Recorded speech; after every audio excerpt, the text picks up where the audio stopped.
þáttið. X í öðru mínus 9x pluss 20. Já, þáttu þetta og þetta þriggjalega stærð, þá get ég beitt ákvöðskunaraðferðinni.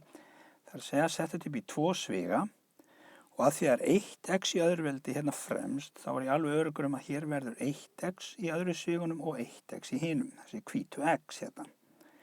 Þá er ég bara aftur að átta mig á formerkjónum og hvað tala á að vera hérna.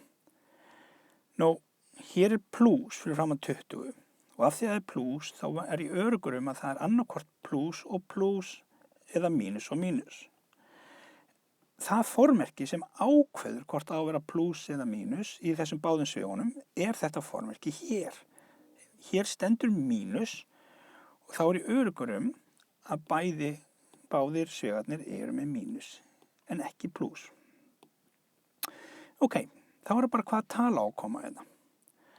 Einu tölurnar sem margfaldaðar saman gefa 20 og lagðar saman gefa mínus 9 eru mínus 5 og mínus 4 því ef ég margfalda þær saman þá fæ ég þennan pluss 20 en ef ég legg þær saman þá fæ ég mínus 9. Þannig að í öðrum sjónu stendur þá x mínus 5 og í hinu sjónu stendur þá x mínus 4 og það skiptir ekki máli hvor er á undan og hvor er á eftir. Það er sinnum hérna á milli og þá skiptir ekki máli hvor kæmi á undan.